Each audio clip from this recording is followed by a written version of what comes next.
Lincoln warned the South in his inaugural address. "In your hands, my dissatisfied fellow countrymen, and not in mine, is the momentous issue of civil war. The government will not assail you. You have no oath registered in heaven to destroy the government, while I shall have the most solemn one to preserve, protect, and defend it." Lincoln thought secession illegal and was willing to use force to defend federal law and the Union.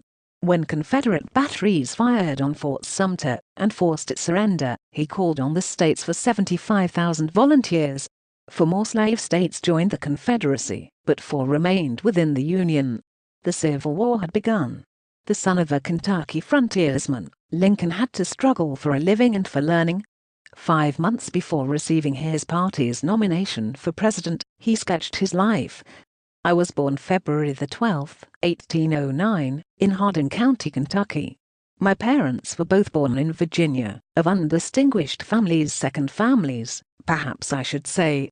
My mother, who died in my 10th year, was of a family of the name of Hanks.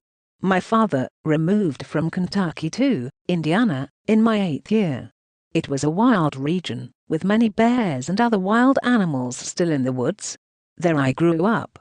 Of course, when I came of age I did not know much. Still somehow, I could read, write, and cipher, but that was all." Lincoln made extraordinary efforts to attain knowledge while working on a farm, splitting rails for fences, and keeping store at New Salem, Illinois. He was a captain in the Black Hawk War, spent 8 years in the Illinois legislature, and rode the circuit of courts for many years. His law partner said of him, "His ambition was a little engine that knew no rest." He married Mary Todd, and they had 4 boys, only one of whom lived to maturity. In 1858 Lincoln ran against Stephen A. Douglas for senator. He lost the election, but in debating with Douglas he gained a national reputation that won him the Republican nomination for president in 1860. As president, he built the Republican Party into a strong national organization. Further, he rallied most of the Northern Democrats to the Union cause.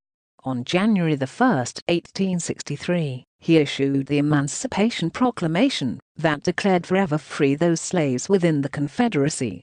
Lincoln never let the world forget that the Civil War involved an even larger issue.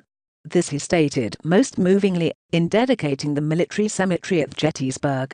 "That we here highly resolve that these dead shall not have died in vain, that this nation, under God, shall have a new birth of freedom, and that government of the people, by the people, for the people, shall not perish from the earth." Lincoln won re-election in 1864, as Union military triumphs heralded an end to the war. In his planning for peace, the president was flexible and generous, encouraging Southerners to lay down their arms and join speedily in reunion. The spirit that guided him was clearly that of his second inaugural address, now inscribed on one wall of the Lincoln Memorial in Washington, D.C. "With malice toward none, with charity for all, with firmness in the right, or as God gives us to see the right, let us strive on to finish the work we are in, to bind up the nation's wounds." Close quote. On Good Friday, April 14, 1865, Lincoln was assassinated at Ford's Theater in Washington by John Wilkes Booth, an actor who somehow thought he was helping the South. The opposite was the result, for with Lincoln's death, the possibility of peace with magnanimity died.